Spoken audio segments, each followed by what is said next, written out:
Saat kali pertama mendengar informasi bahwa ada seorang wanita sendirian tinggal menetap di dalam hutan belantara, saya awalnya tidak percaya. Bagaimana ceritanya? Apakah bisa bertahan hidup dan apa memang tidak takut dengan beragam gangguan? Pertanyaan-pertanyaan semacam itu berada di luar logika saya. Karena didorong rasa penasaran, saya pun ingin membuktikan secara langsung. Lokasinya berada di dalam hutan belantara antara Kabupaten Rembang, Jawa Tengah dengan Kabupaten Tuban, Jawa Timur. Dari akses Jalan Raya Sale Jatirogo berjarak sekira 10 km. Saya menyusuri lebatnya hutan wilayah Kesatuan Pemangkuan Hutan KPA Kebonharjo, melintasi alur jalan yang mirip arena off-road untuk bertemu sosok bernama Ibu Kartini, perempuan warga Kabupaten Rembang yang namanya sama dengan pahlawan emansipasi wanita R.A. Kartini. Berbekal petunjuk dari seorang kawan dan 2 kali bertanya dengan petugas polisi hutan, kendaraan saya semula melaju lancar, menembus jalan berbatu dan kubangan air. Sempat sekali salah arah, kemudian saya putuskan kembali menuju jalan sebelumnya. Setelah masuk perkebunan ketela yang merupakan perbatasan antara kawasan hutan dengan tanah pribadi warga, akhirnya saya bisa menemukan sebuah gubuk dan rumah panggung yang ditempati Ibu Kartini. Hadangan 2 ekor anjing menggonggong terus mendekat karena mengetahui orang asing datang. Kartini, wanita berusia sekira 55 tahun ini, tergopoh-gopoh menyambut saya dengan sangat ramah. Sebentar memperkenalkan diri sebagai seorang jurnalis, tak berselang lama, perbincangan pun mengalir.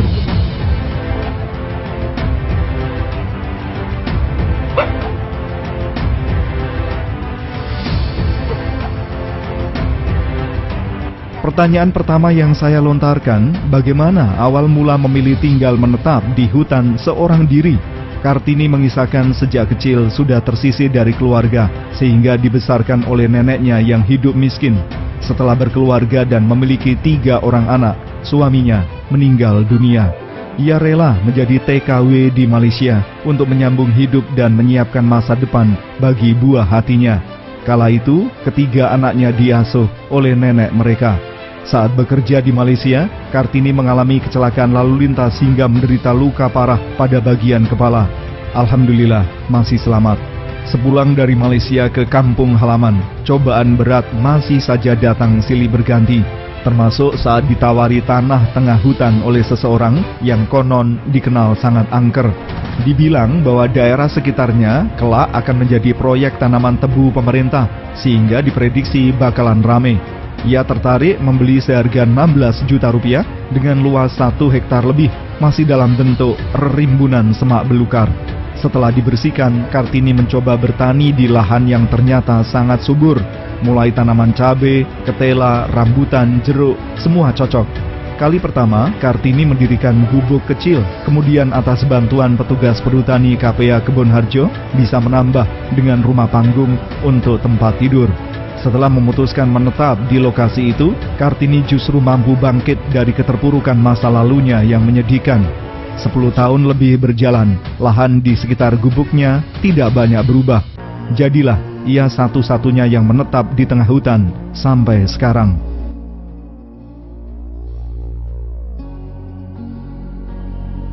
Kok ning grumbul le. Masa ning kene gak ana sapa-sapa aku dituduh lahan. Enggak ada. Kok enggak sungai enggak ada apa-apa enggak ada terus. Nduk kene ya ketipu juga aku ini. Pendek kata ketipu. Nduk nanti kene iku karepe digawe lahan tebu kok iku bupati ngedekno kantor ning kene lahan tebu.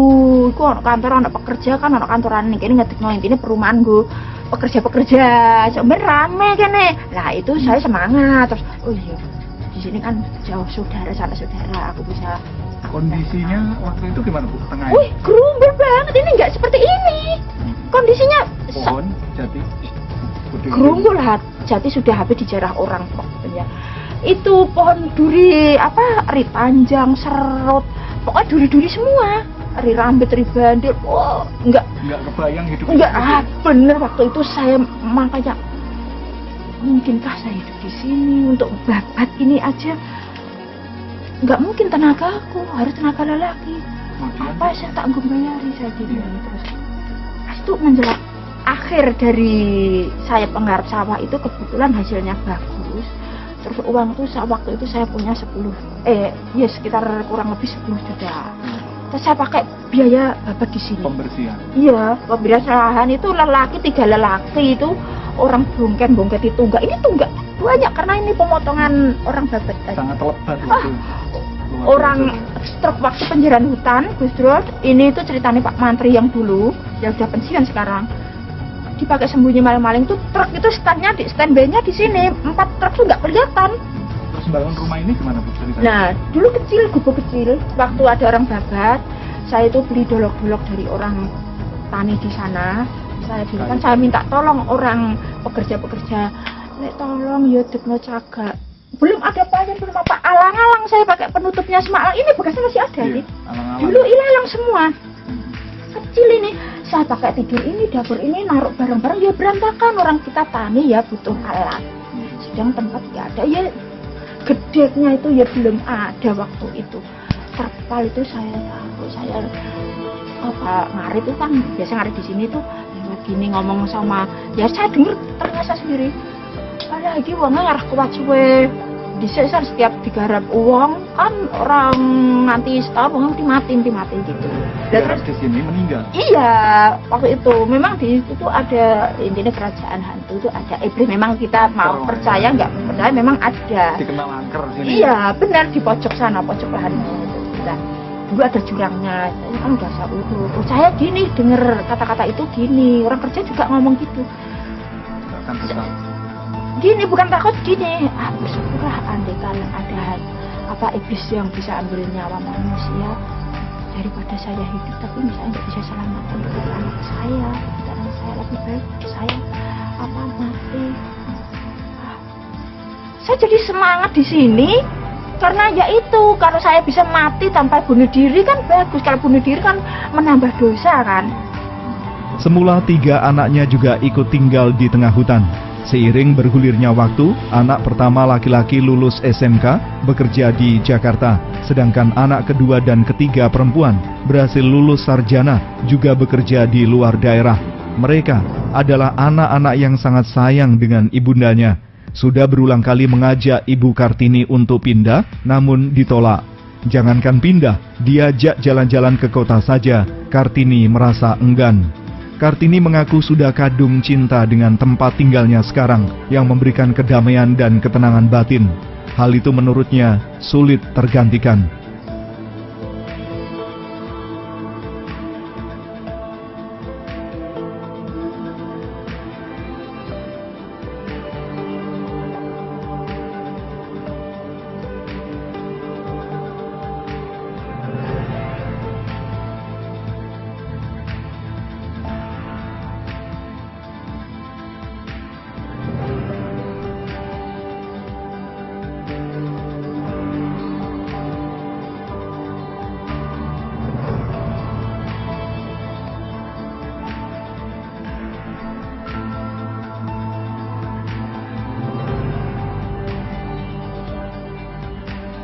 Semakin tambah bertahun semakin lebih membaik, semakin bisa menguasai lahan, menguasai pekerjaan, menguasai situasi.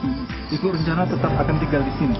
Ya seperti itu sih, karena saya merasa di sini tuh saya bisa tenang, nggak denger saya sudah jenuh banget waktu tinggal di tengah-tengah keluarga. Saya kan pernah ditanya, Mbak, itu nek sakit ya teman-temannya Bu Rini, nek kesini itu, nek sakit gitu, terus aku bayangin nek sakit gak ono uang, sakit, padahal perut harus makan, kalau nggak makan kan lebih parah, tapi itu nggak kuat apa-apa, terus gimana makannya apanya.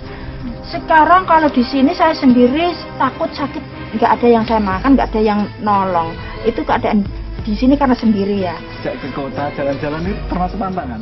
Gini nggak tahu, berat banget, saya tuh sudah banyak kecewa di tengah kota, di tengah keluarga, kecewa, luka, semua sayatan ada di dalam jiwa saya. Selama hidup sendirian di hutan, apakah tidak ada gangguan? Wanita murah senyum ini menegaskan, kalau hantu tidak pernah dilihatnya. Justru laki-laki iseng datang memang pernah. Tapi pelaku memilih menjauh saat dirinya mengacungkan pedang. Gangguan lain tentu ular berbisa. Sudah berulang kali menjumpai ular berbisa, bahkan masuk ke dalam kamarnya, sehingga terpaksa ia bunuh. Tengkok sih, ini rimba semua rimba belantara itu kan hutan jati besar kan baru ditebang hari ini, baru selesai. Jadi kan rimbun banget. Apa ular? Enggak. Ya, ular tuh kalau saya memang dari kecil gak takut sama ular ya, sering. Saya tidur tuh ada ular tuh sudah sering. Bangun tidur. Pagi masa bangun tidur kan waktu itu gak ada jendela, enggak apa kan gelap ya pagi. Dan saya bersih-bersih gitu. Itu pelungsuan ular itu utuh di samping saya. Berarti semalam saya tidur sama ular. Anak-anak tidur, malam-malam saya teriak apa? Hidung saya diserang kala jengking. Itu. Iya, malam kan gelap-gelap. Lampu tempel uple itu dari minyak tanah. Waktu itu minyak tanah sudah sulit, nggak ada lagi. Akhirnya apa? Saya antisipasinya. Solar saya kasih cover barus itu diaduk-aduk itu bisa nyala dipakai lampu. Kalau gangguan mungkin hantu atau apa? Ya bersyukur, mungkin Tuhan tahu saya penakut, takut saya mati mendadak. Karena orang takut kan terkejut kan, kalau dikata iya apa kan pasti kalau orang jantung kan pasti deg kan gitu. Disitulah saya percaya bahwa Tuhan itu tidak akan merelakan hambanya disia-sia orang lain. Selama ini nggak pernah lihat apa-apa? Dia pernah. Aman-aman saja? Aman, justru yang nggak aman yaitu setan doyan sambel. Setiap orang kesini kan nanyanya ya gitu, nggak pernah dilihatin yang serem-serem. Banyak, siapa bilang nggak ada? Banyak. Terus bagaimana kalau bilangnya serem? Yang serem itu kan bukan setan yang makan menyan. Ya kalau setan yang makanannya menyan baik hati sama saya. Nah terus setan yang dinyanyai sambel inilah yang sangat-sangat bahaya. Pernah saya malam-malam didatangi. Tapi bisa. Ya karena saya ya itu bukan saya dari situ saya belajar bicara. Dulu saya sangat halus. Bener anak saya juga kaget. Di situ kita jadi harus berani gertak orang walaupun kita nggak bisa apa-apa, nggak tahu apa-apa. Pernah ada diganggu kemudian dengan gertak? Iya bener, gertakan saya apa? Saya itu bawa pedang, padahal saya ini membunuh, jangankan kok manusia, kok ayam itu darahnya banyak. Beneran kecil itu aja saya nggak berani, takut dosa, takut kasihan, nggak tega ada hewan menderita, saya nggak tega. Jadi saya itu nggak sengaja, itu orang itu bantu saya bikin sumur, itu punya pedang tuh ditinggal di sini. Ya intinya bukan sengaja ninggal ngasih, enggak, dia itu kebanyakan bawa barang, akhirnya biar aja di sini, ya udah biar di sini, biar untuk keperluan apa-apa gitu. Akhirnya sama saya itu ya itu spontanitas saya ini. Kamu sudah tebal kulitnya gitu. Gubuk dan rumah panggung milik Kartini dulunya mengandalkan penerangan lampu teplok. Malum, di tengah hutan tidak ada jaringan listrik. Tahu sang ibu memiliki pendirian kuat tidak mau pindah, anak-anak Kartini mengusahakan jaringan listrik tenaga surya. Kini kediaman Kartini sudah terang pada malam hari, termasuk bisa cas handphone dan menghidupkan mesin pompa air. Soal kebutuhan sehari-hari manakala ada kekurangan, kebetulan ada warga yang biasa menggarap lahan persil perhutani mau membawakan barang dari dalam kampung. Tapi pada dasarnya Kartini sudah terbiasa makan seadanya, memanfaatkan beragam tanaman di lahannya sendiri. Bagaimana untuk mengusir rasa jenuh? Kartini menunjukkan sebuah radio di dalam kamarnya. Radio itu pula yang menjadi teman menuju peraduan hingga terbangun saat pagi tiba.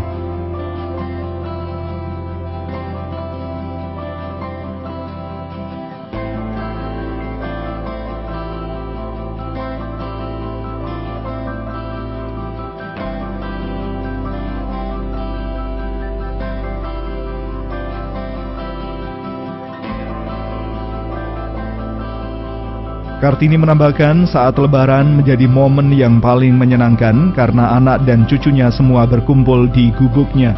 Ia sama sekali tidak pernah menutup-nutupi kehidupannya. Justru dari kisah perjuangan hidupnya, Kartini sering berpesan kepada anak-anaknya untuk selalu meningkatkan tali persaudaraan. Satu sakit, semua harus ikut merasakan. Dengan cara itu Kartini ingin anak-anaknya saling membantu dan hidup bahagia.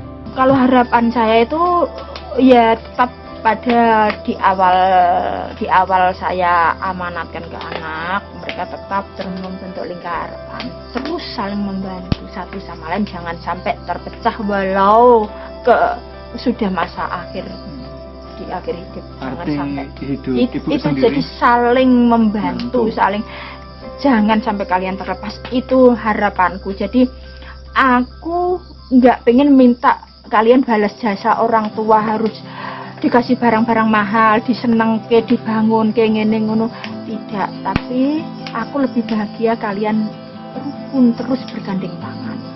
Jam malam ini menunjukkan pukul 9:04.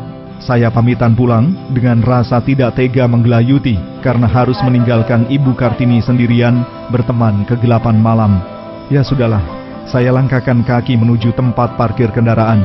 Ibu Kartini mendekat dan tanpa terduga mengulurkan tangan untuk salam komando layaknya anggota TNI. Salam komando yang saya rasa menularkan semangat keberanian dari seorang wanita tangguh.